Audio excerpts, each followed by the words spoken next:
Welcome to the News 20 Election Night Special. I'm Cara Bailey. And I'm Jessica Boyer. It is too close to call. The news that everyone has been waiting for is still undecided in the presidential race between Donald Trump and Hillary Clinton. So let's get straight to our state and local elections. The results are in. Rocky Hanna is the new Leon County Superintendent of Schools. Hanna defeated incumbent Jackie Pons. Hanna is a former principal of Leon High School. His platforms include eliminating wasteful spending of taxpayer dollars and focusing on the whole child, not just the test. And now we go to Giovanni Hampton, live in the Multimedia Newsroom, about the results of Supervisor of Elections. Giovanni? Jessica, Cara, I just received notice that the race between the Leon County Supervisors of Elections is still undecided. We do not have a total count. The race is still between Mark Early and Alan Williams. Live in the Multimedia Newsroom, I'm Giovanni Hampton. Back to you all at the desk. Thank you, Giovanni. Akeem Akinyemi is the new property appraiser for Leon County. Akinyemi is a founding member of the U.S. Green Building Council. He's a former county commissioner. The race for Leon County Superintendent of Schools has been tension-filled among issues that affect the school system. Our own Jessica Boyer covers the issues addressed over the span of the race. The race opened with 7 candidates, yet the attention centered on former colleagues Jackie Pons and Rocky Hanna. They have campaigned on the issues they feel affect the school system. An issue for Pons is creating educational equality by building a new Southside High School. Well, I've been leading this fight for a Southside High School for almost a decade. We're going to get it built. I'm confident we will once this election's over with. I believe in it. It's a question of equality for me. Hanna, who's against the school, also has a platform based on eliminating wasteful spending and building teacher autonomy and morale. Teacher morale is at an all-time low. Teachers' love of teaching directly impacts a child's love of learning. We have to take better care of our teachers. Controversy and criticism appeared with whistleblowers Woody Hildebrandt and Hanna. Scott Maddox dropped out to run for his current city commissioner position. Pons has faced backlash from releasing an attack ad directed at Hanna, which he expressed his apologies. Another issue in the Leon County Superintendent of Schools race is the revelation of lead found in about a dozen Leon County schools. Though only 2 schools were found to have dangerous levels, it caused concern in parents, teachers, and the Leon County School Board to hold a special meeting. Leon County residents expressed their concerns.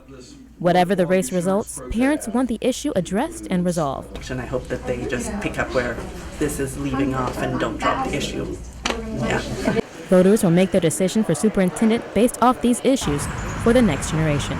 Jessica Boyer, News 20 at 5. For more information on the Leon County Superintendent of Schools race, check thefamuinonline.com. It is still undecided who won the Leon County District 2 race out of Jimbo Jackson and Manny Joannes. Jackson is currently the principal at Fort Braden Elementary School and has served as an educator in Leon County schools for 24 years. Jackson aims to improve recreational opportunities in the area and commit to public health and welfare. Current Commissioner Jane Sauls has served the citizens of District 2 for 2 years, but chose not to run for re-election in 2016. Brian Deloge has retained his position as the Leon County Commissioner of District 4 after facing no opposition in this year's election. Deloge has served the citizens of District 4 since 2006, but his seat was available this election season. He was automatically re-elected to another 4-year term after qualifying for the position in June. Deloge was also elected unopposed in his past 2 terms as County Commissioner.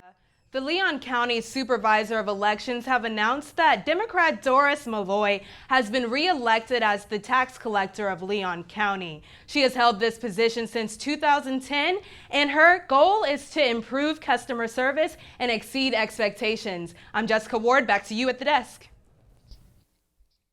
Thank you, Jessica. In the primary elections held in August, Roseanne Wood earned the Leon County School Board District 2 seat. Wood is the former principal of Sale High School and was able to capitalize on her role as an educator in her campaign. Wood promises to put the students and teachers first when it comes to funding and trim expenses that do not directly benefit the classroom.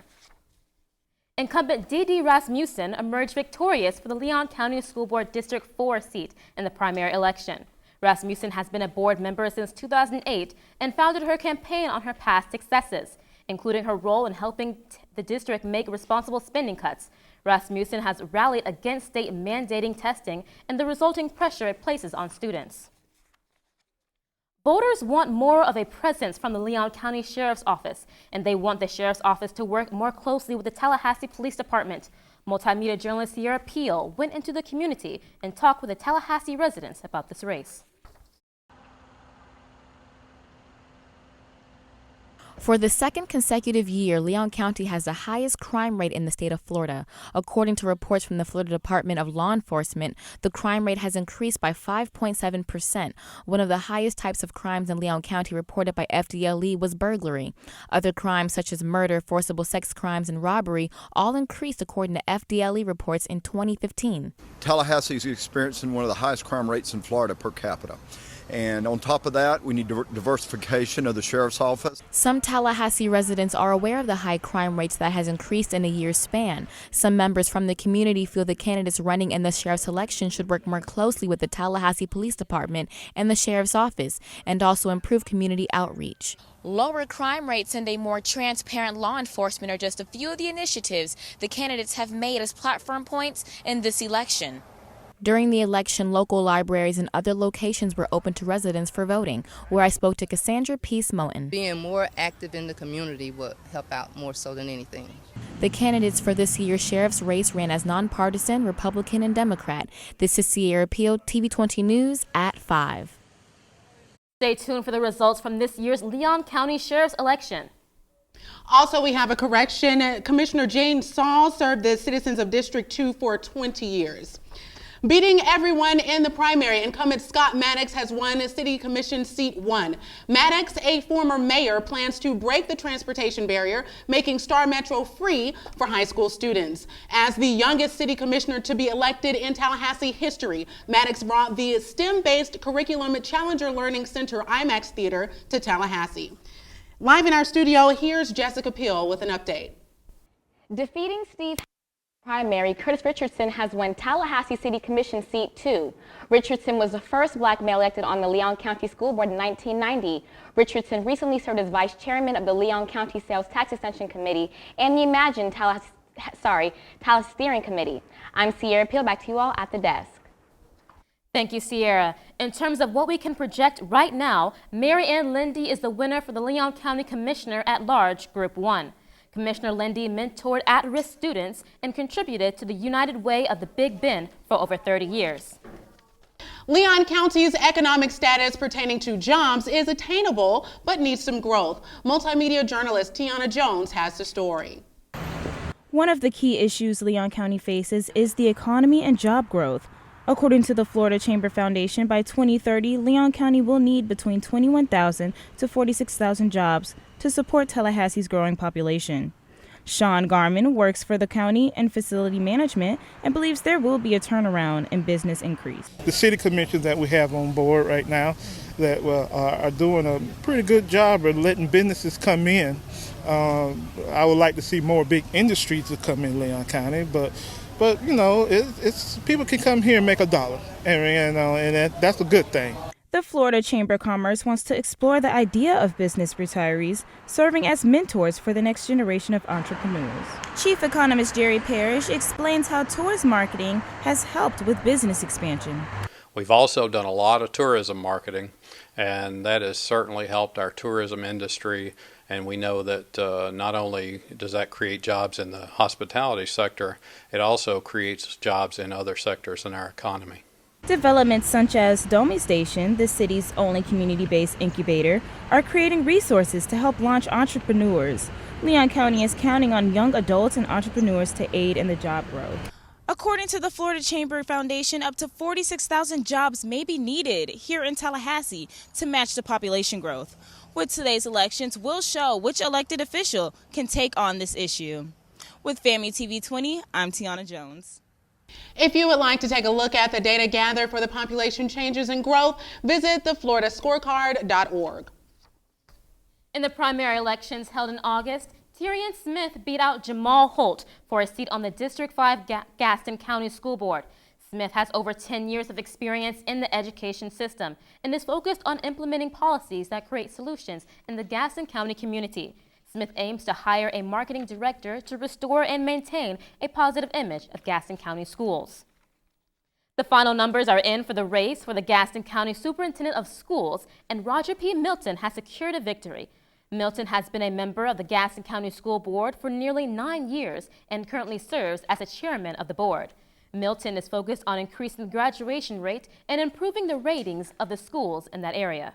W. Dale Summerford has retained his position as the Gaston County Tax Collector after facing no opposition in this year's election. Summerford will be serving in his 8th term as the Gaston County Tax Collector after originally being elected to office in 1988. Summerford is a lifelong resident of Gaston County and is actively involved in the Florida Tax Collectors Association and the Gaston County Chamber of Commerce. Reginald Cunningham won. Cunningham will serve as the Gaston County Property Appraiser.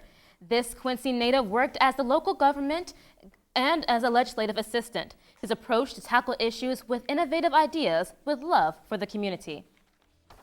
Al Lawson is the winner in the congressional race and will be going to the U.S. House of Representatives. Al Lawson is a 4th-generation Floridian strongly advocating for college affordability. Ensuring Medicare remains solvent for the seniors is also on the top of the list for the Democratic nominee. On the other hand, Republican nominee Glo Smith, a Jacksonville native, is adamant about economic development and job creation within the community. At this time, a nominee has yet to be decided. We'll have that information for you as soon as it gets available. Equal treatment, fighting public corruption, and giving second chances are some of the platform points of State Attorney Pete Williams. Williams received his BA from Yale and his master's from the University of Florida.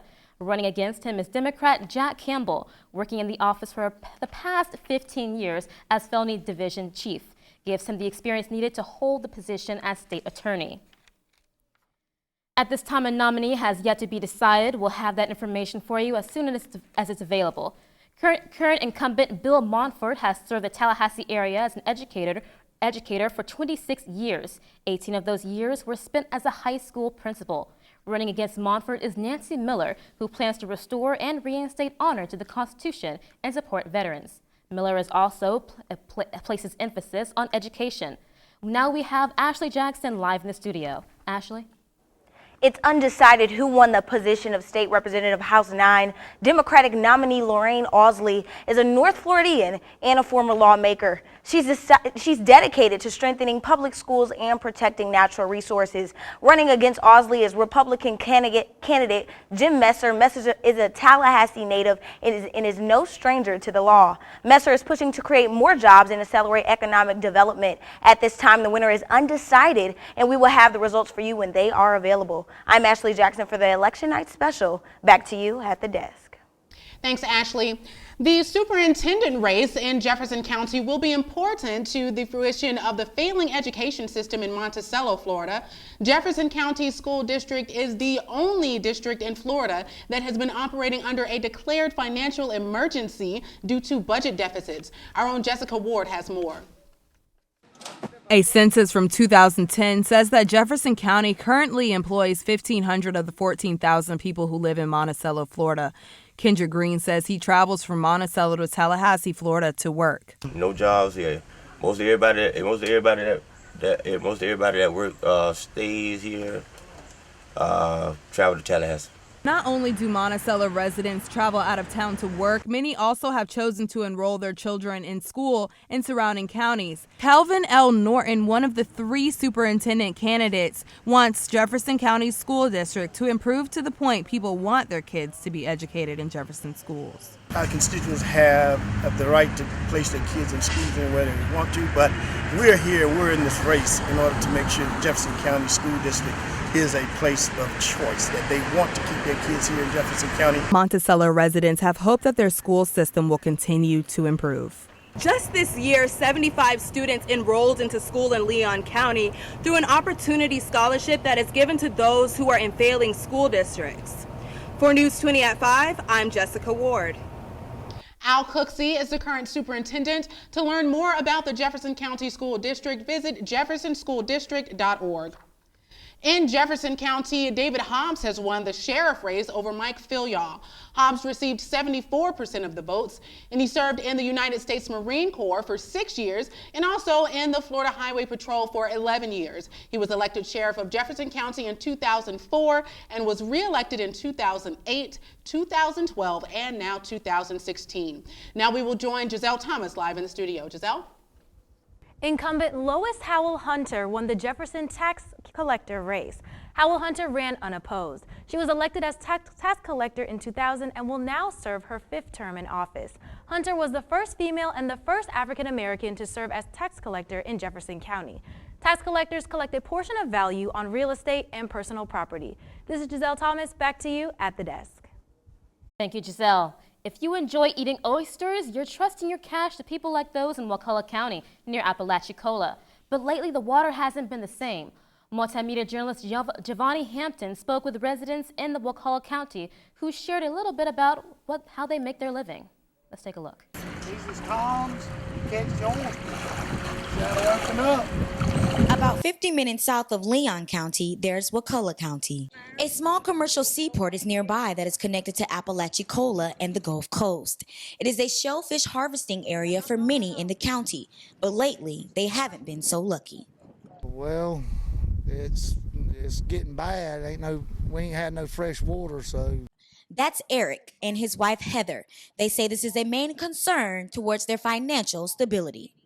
Because we're at the end of that water flow down here in Apalachicola, and what it does is not having that fresh water come down and meeting that salt water, we don't have the right salinity to have the oysters grow. There's too much salt that's in our bay, so therefore the oysters don't grow right, they don't produce right, they're not multiplying like they should. The watershed drains nearly 20,000 square miles, adding a new bag limit. 2 of these levels is a legal bucket. That's what the law requires. That's 2 60-pound bags per person. It's hard to make a living, and if you bought any oysters lately, you'll know the price on them. They used to be, we used to catch them for $10 a bag. Now they $60 a bag. They going extinct. Many people in Wakulla County have said they are still going to voice their opinions in their county commission meetings until their voices are heard. Giovanni Hampton, News 20 at 5. Whether Florida is entitled to equitable portions of the waters is still under debate. We now have Brea Hollingsworth live in the studio with the races in Wakulla County. Brea?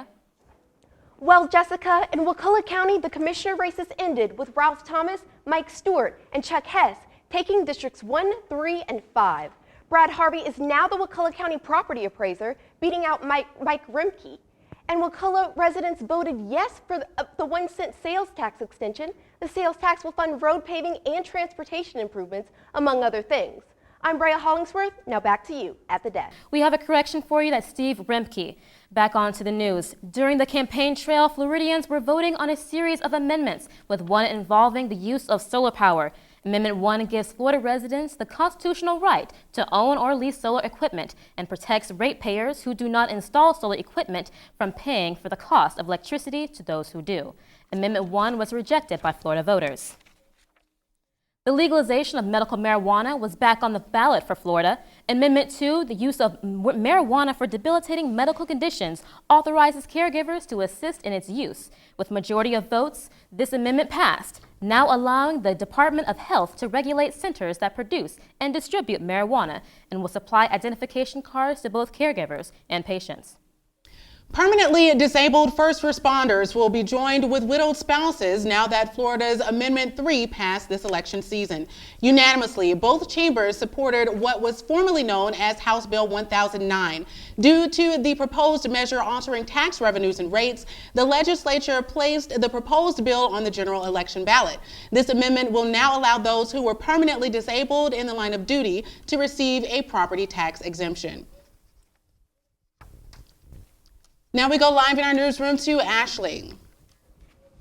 Amendment 5 relating to more tax exemptions proposed that counties and cities will have the power to grant homestead tax relief to residents ages 65 and older who own their own home. With Amendment 5 passing the election season, there will now be an income requirement for residents in order to display just value in verifying tax exemption status. I'm Ashley Flete. Now back to you all at the desk. With this being such a historic year for American politics, let's take a look back at some of those reflections. People get sicker and dying because of their greed. That begins to end tomorrow with Proposition 61.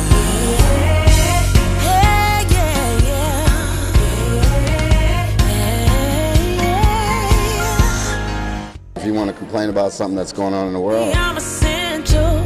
How all my fears are limiting my potential. Said it's time to stay. This is like probably the most polarized election. Power I have inside it. So what you waiting on? Who you waiting for? You don't take a chance, you'll never know what's in store. Just do you. Somebody's got to be a star. Just do you. Somebody's got to. As it stands, the presidential race is still undecided. Thanks for tuning in to the Election Night Special. Have a great evening.